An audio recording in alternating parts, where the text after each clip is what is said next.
Assalamualaikum warahmatullahi wabarakatuh. Waalaikumsalam warahmatullahi wabarakatuh, Bu Marlia. Iya, selamat siang anak-anak. Selamat Iya, siang. Iya, bagaimana kabarnya siang hari ini? Masih semangat kah? Masih, Bu. Hangat. Iya, masih tetap harus semangat ya, meskipun sudah siang. Sudah makan semua ya? Belum, Bu.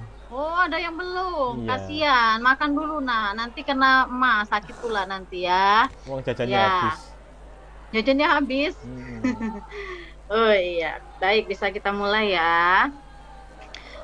Ketua kelas Dwi Suci, tolong pimpin kawan-kawannya berdoa dulu nak. Ya Bu, baiklah teman-teman semua, sebelum kita memulai pelajaran, kita berdoa menurut agama dan kepercayaan masing-masing. Berdoa, mulai. Selesai. Sudah Bu. Iya, terima kasih ketua kelas. Baiklah anak-anak, hari ini hadir semua atau ada yang tidak hadir? Hadir semua Bu. Alhamdulillah, berarti tetap semangat ya walaupun sudah siang. Ya, biar kita fokus yuk sebelum kita mulai pembelajaran. Ibu punya tepuk semangat seperti ini nanti ikutin kalian ikutin ya. Tepuk semangat. Semangat. Semangat. Begitu ya. Ya, yuk kita mulai. Ibu hitung 1 sampai 3. 1 2 3. Tepuk semangat. Semangat. Semangat. Iya, itu untuk membangun motivasi kita. Jadi meskipun sudah siang, tetap jangan ngantuk, tetap harus semangat untuk memulai pelajaran. Iya, baiklah anak-anak. Hari ini materi kita adalah menelaah struktur teks cerita fantasi. Sebelumnya, Ibu mau berbagi layar dulu ya. Ya, materi kita hari ini adalah menelaah struktur cerita fantasi. Sesuai dengan materi kita hari ini, tujuan pembelajarannya adalah siswa dapat menelaah atau menentukan struktur teks cerita fantasi dari cerita fantasi yang nanti Ibu sajikan. Sebelum kita masuk tentang struktur, pada pertemuan minggu lalu kita sudah belajar tentang pengertian, kemudian tentang ciri-ciri umum dari cerita fantasi, kemudian juga sudah belajar tentang jenis-jenis cerita fantasi. Ayo, siapa yang masih ingat? Apa itu pengertian dari cerita fantasi? Ayo, silahkan tunjuk tangan. Ada yang masih ingat? Cerita berkhayal, Bu. Ya, bagus, Kowi. Cerita berkhayal. Ada pendapat yang lain? Cerita yang tidak nyata Bu. Iya, bagus, Dwi Suci. Cerita yang tidak nyata atau sama dengan cerita khayal. Masih ada yang ingin berpendapat? Cerita Masih ada? cerita halu, Bu. cerita Imajinasi, Bu. Iya, bagus. Cerita halu, cerita imajinatif, atau cerita fiksi yang sifatnya hanya karangan penulisnya saja. Berarti anak-anak masih ingat ya. Nah, sekarang itu tentang pengertian. Siapa yang masih ingat lagi? Ciri umum cerita fantasi itu ada 6. Nah, salah satunya coba sebutkan. Siapa yang masih ingat? Ayo, diingat kembali. Tokohnya unik Bu. Iya, bagus sekali. Tokohnya unik atau punya kesaktian. Bagus, Dwi Suci. Ayo, yang lain semangat. Apalagi nak, ciri umum yang kedua. Sifat khayal, Bu. Iya, bersifat fiksi atau khayal. Bagus, baru 2. Ciri umum yang ketiga apalagi sayang? Ayo, ada yang masih ingat? Selain tokohnya unik, kemudian bersifat fiksi, ayo apalagi? Lintas Lupa. ruang dan waktu. Lintas ruang Iya. dan waktu. Iya, latarnya itu meliputi lintas ruang dan waktu. Artinya bisa melompat-lompat di masa sekarang, bisa melompat ke masa lalu, bisa kembali lagi ke masa yang sekarang. Bagus. Baru 3. Ayo, masih ada 3 lagi. Siapa yang masih ingat? Ceritanya Ada keanehan, ajaib, Bu. Iya, ada keajaiban atau keanehan. Bagus, lanjut. Apalagi? Penciptanya nggak diketahui, Bu, namanya. Iya, ide cerita itu hanya merupakan daya hayal si pengarangnya saja. Yang terakhir apa, Nak? Ada yang masih ingat? Iya, kalau yang terakhir itu adalah dari segi bahasanya. Bahasanya itu ekspresif atau bahasa percakapan. Jadi bukan ragam formal. Itu dia yang menyangkut 6 ciri umum teks cerita fantasi. Kemudian dari jenis-jenisnya, ada berapa jenis cerita fantasi yang sudah kita pelajari kemarin? Ayo, Ratna mungkin masih ingat ada berapa jenis cerita fantasi? Lupa, Ibu. Oh, lupa. Verina?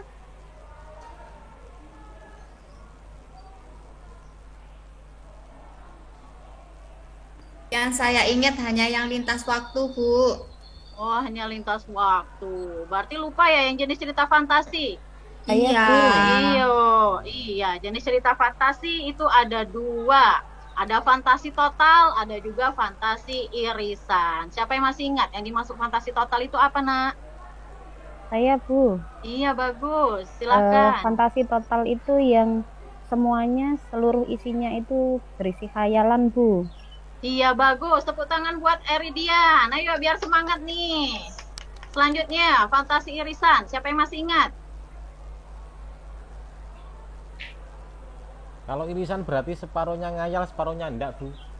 Iya, bagus. Berarti anak-anak masih ingat ya pelajaran kita pada pertemuan yang lalu. Jadi apa yang sudah kita pelajari pada pertemuan sebelumnya, jangan asal dilupakan saja. Yang lalu biar berlalu, jangan begitu ya. Tapi harus tetap diingat supaya kita bisa nyambung untuk memulai lagi ke pembelajaran hari ini. Nah, ini materi yang tadi Bu sampaikan. Di sini tadi sudah kita bahas tentang pengertian, kemudian tentang ciri umumnya juga sudah, kemudian dari jenis cerita fantasi juga sudah. Sekarang kita masuk ke struktur.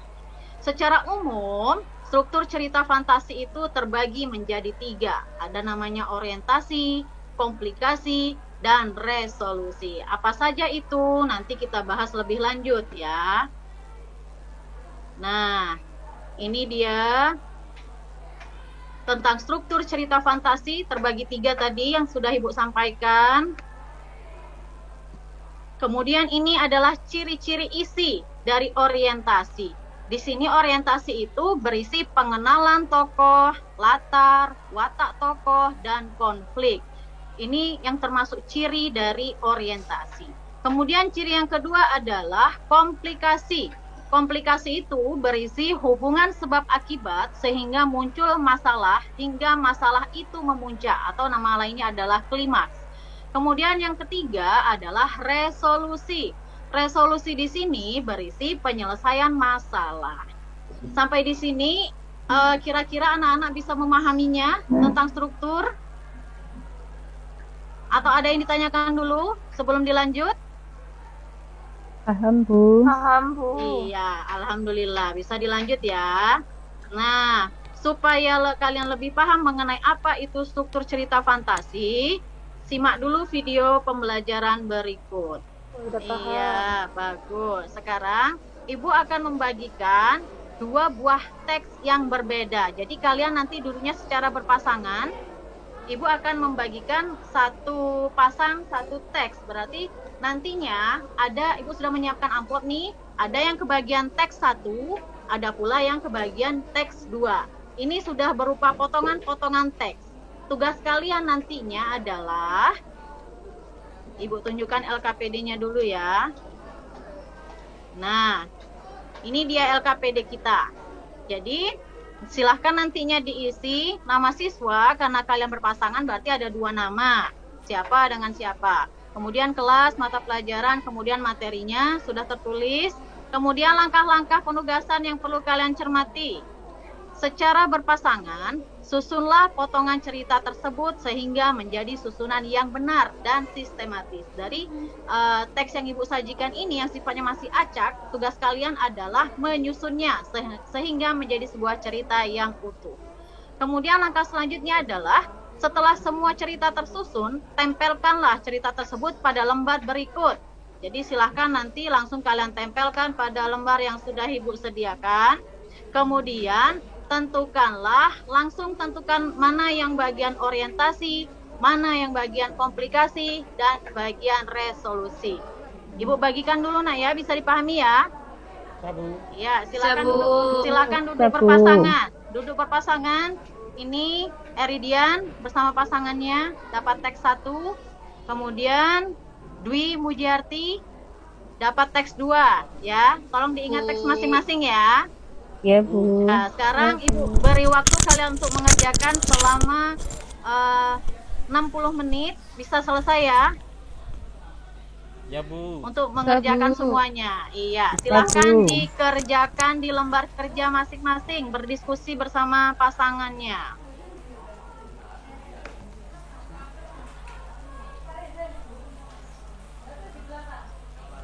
Bagaimana? Sudah selesai?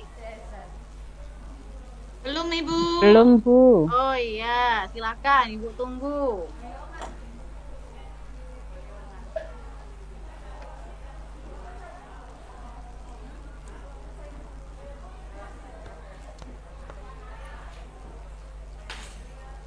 Sudah sejam, Bu.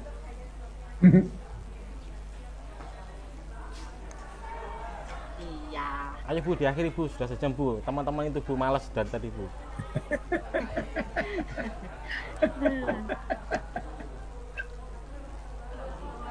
Ya, baik. Sekarang Ibu anggap sudah selesai semua ya? Sudah selesai, Sudah Bu. ya? Sudah, Bu. Iya, bagus. Sekarang Ibu minta perwakilan dari untuk mewakili dari kelompok 1, Ibu minta tadi kepada Eridian. Tolong bacakan hasil diskusinya, susunan ceritanya seperti apa? Ya, Bu. Untuk Ya. ini judulnya Nino dan Alien yang Menggemaskan. Untuk struktur yang pertama, orientasi itu ada di paragraf pertama. Lalu untuk yang komplikasi paragraf 2 sampai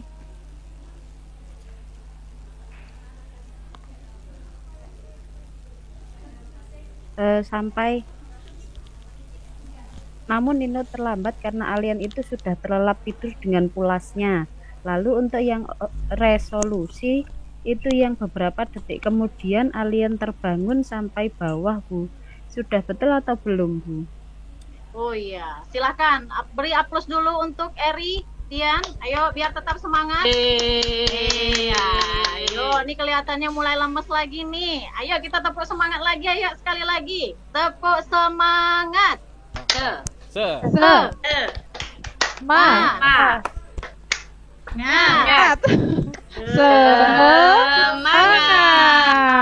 Iya, jangan ngantuk-ngantuk ya.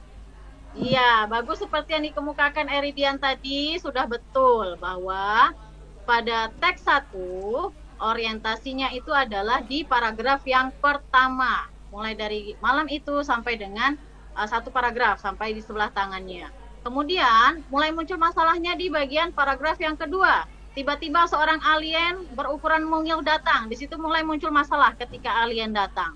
Kemudian terjadilah dialog di antara mereka sampai pada alien yang ingin tidur bersama dengan Nino satu kasur begitu ya. Wah, Kemudian bukan sampai di sini iya, sampai pada paragraf yang ini. Nino pun terlambat dan alien itu sudah terlelap dengan pulasnya. Ini adalah bagian komplikasi. Kemudian bagian resolusinya beberapa detik kemudian sampai dengan paragraf terakhir itu adalah bagian resolusi. Iya, bagus.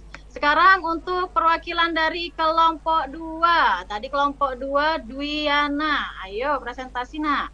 Oke, Bu. Ini judulnya Aisyah dan 3 butir jagung emas. Orientasinya ada di paragraf pertama. Karena di sini ada pengenalan tokoh yaitu Aisyah, ayah Aisyah, dan seterusnya. Kemudian komplikasinya ada di paragraf kedua. Ketika ia mau berangkat membantu ibunya bekerja, ia melihat kakek tua yang kondisinya sangat mengenaskan. Kemudian terjadi dialog seperti yang Ibu tadi bilang, astagfirullah, kakak tidak apa-apa, gitu. Sampai Aisyah turun. Oh iya. Sampai kakeknya ditolong, kemudian pergi, Aisyah pulang. Jadi kemudian resolusinya kehidupan Aisyah dan ibunya menjadi semakin meningkat dan berubah drastis. Begitu Bu. Gimana? Iya, ada pendapat lain yang ingin mengomentari dari penampilan kelompok yang membahas teks 2? Ada yang berpendapat berbeda?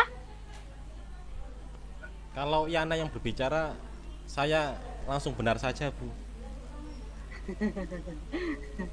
Tuh, begitu ya. Ada pendapat yang lain yang selain Kowi? Mungkin ada yang punya pendapat berbeda begitu dengan Dwiana. Sepertinya resolusinya belum tadi ya, Bu. Ya, sudah tadi Oh, dikumpulkan sudah. Dwiana. Ya, mungkin Ratna punya pendapat sendiri. Boleh, kalau menurut pendapat Ratna gimana? Ini orientasinya di mana? Komplikasinya dan juga resolusinya. Orientasinya Ayo, di paragraf pertama, Ibu. lanjut. Kemudian Komplikasinya. komplikasinya mulai dari paragraf kedua yang suatu pagi ketika ia mau Iya. berangkat. Nah, itu dan Iya. terusnya ke bawah. Iya. Kemudian batas mana? Kemudian resolusinya yang mana? Resolusinya sebentar, Ibu. Sampai ini, Bu. Sampai setelah kakek itu pergi, kemudian sampai ujung itu kalimat terakhir dan mereka pun berniat untuk menjualnya saja. Mungkin itu ya, Bu. Benar atau salah, Ibu? Iya, boleh. Itu pendapat Ratna. Kemudian bagian terakhirnya apa resolusinya? Resolusinya yang ini paragraf terakhir. Seketika itu juga kehidupan Aisyah dengan ibunya menjadi semakin meningkat. Dan sampai selesai itu, Bu, kalimatnya. Berarti sama kayak Iya. Yana toh. Bagus. Iya. Berarti kalian semua sudah paham ya? Sependapat semua ya? Ya Bu. Iya, bagus. Berarti sampai di sini materi kita tentang struktur cerita fantasi. Kira-kira masih ada yang ditanyakan atau semuanya sudah jelas semuanya? Bu, biasanya di struktur cerita kan ada kodanya. Berarti di fantasi nggak usah pakai koda, Bu ya? Kalau koda pada cerita fantasi boleh ada, boleh juga Oh. tidak, tergantung pada teksnya. Iya. Jadi Soalnya kalau memang ada, Yang terakhir itu Ya. kayaknya mirip koda, Bu. Kayak pernah baca koda kan salah satu cirinya perubahan tentang tokohnya Perilaku. itu. Iya, perilaku iya, atau perubahan karakter atau perilaku. kondisi itu, Bu. oh iya, Iya. bisa juga. Jadi Bisa juga, Bu. Tapi ini yang ada kodanya gitu ya, Bu? Iya. Apa gimana, ya, Bu? Ada berarti kodanya. ini resolusi sekaligus dengan di dalamnya ada kodanya. Karena koda itu kan sifatnya boleh ada, boleh juga tidak, seperti itu. Ya, bagus, Kowi, masukannya. Jadi resolusinya itu kalau menurut saya itu, Bu, mulai betapa terkejutnya mereka setelah beberapa hari ditanam jagungnya berubah menjadi 6, Bu. Menjadi 6, menjadi emas, Bu. Jadi Mas. Iya. Kalau pakai koda loh, Bu. Kalau nggak pakai koda ya saya ngikut sama Dek Yana aja, Bu. Ayo. Oh iya. Jadi seharusnya memang dalam cerita fantasi koda boleh ada, boleh tidak. Namun dalam cerita yang kedua ini memang kodanya ada, yaitu adanya perubahan tingkah laku ya, perubahan kondisi, Bu. perilaku, kondisi dari tokoh tersebut. Berarti kodanya ada. Berarti kalau seperti itu mulai resolusinya berarti betul yang disampaikan sama Kowi tadi ya. Jadi dari situ mulai betapa terkejutnya, kemudian sampai pada menjual apa nih? Menjual emas, Bu. Ya, sampai pada menjual emas. Di situ resolusi ya. Kemudian di bagian terakhirnya ini adalah koda. Ya, bagus. Berarti anak-anak sampai sini sudah paham ya? Mana cerita yang ada kodanya dengan cerita yang tidak ada kodanya. Iya, Bu. Iya, bagus. Ada lagi yang berpendapat lain? Ada pertanyaan barangkali?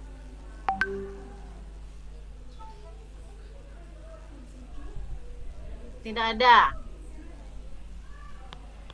Nah, kalau tidak ada, kita kan sudah belajar tadi tentang menyimpulkan atau menentukan struktur teks cerita fantasi dan kalian semuanya sudah paham. Sekarang siapa yang bisa menyimpulkan ciri dari orientasi itu apa? Saya, Bu. Ya, Pak Wi.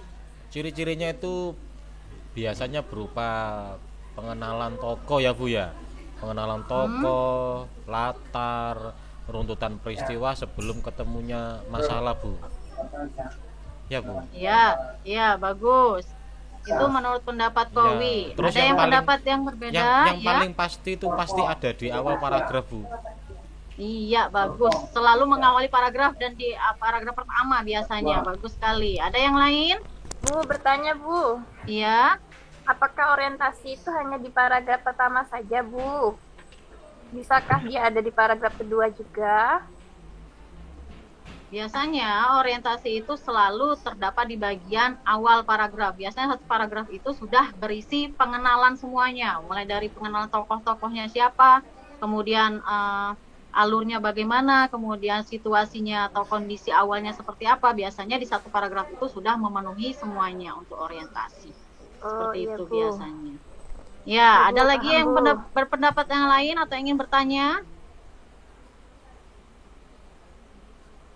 Ya, itu tadi tentang ciri orientasi ya. Nah, sekarang siapa yang bisa mengungkapkan apa ciri dari komplikasi? Saya. Iya, silakan. Di komplikasi ini mulai adanya permasalahan atau adanya konflik hingga konfliknya memuncak gitu, Bu. Ya, bagus. Ada yang ingin menambahkan dari pendapatnya Dwiana? Ada yang ingin menambahkan apa ciri dari komplikasi tadi? Cukup, Bu. Iya, berarti sudah jelas ya. Berarti komplikasi itu adalah adanya hubungan sebab akibat mulai dari munculnya permasalahan sampai dengan pada puncak masalah atau klimaks ya. Sekarang apalagi ciri yang terakhir dari orientasi? Siapa yang bisa menyimpulkan? Habis komplikasi balik orientasi, Bu. Resolusi. Resolusi. Maaf. Ya. Resolusi. Apa cirinya? Ciri-cirinya itu, Bu. Penyelesaian masalah. Masalahnya sudah selesai. Ya, masalah sudah selesai ya. Bisa ditandai dengan misalnya tadinya adanya konflik dari tokoh-tokohnya, kemudian konflik itu berangsur-angsur selesai atau happy ending lah akhirnya, seperti itu. Itu adalah ciri dari resolusi. Sampai di sini pembelajaran kita hari ini. Ya, Bu. Kalau sudah tidak ada pertanyaan lagi, kita lanjutkan pembahasan kita pada pertemuan yang akan datang. Di pertemuan yang akan datang, kita akan menceritakan kembali cerita fantasi yang sudah kita bahas. Jadi kita ceritakan kembali secara lisan. Jadi mudah-mudahan anak-anak sudah siap dengan cerita fantasi kemudian untuk diingat-ingat dan dihafalkan. Sampai di sini dulu pembelajaran kita hari ini. Terima kasih atas partisipasinya. Ibu akhiri. Wassalamualaikum warahmatullahi wabarakatuh. Waalaikumsalam. Waalaikumsalam warahmatullahi wabarakatuh. Dadah Bu Maria.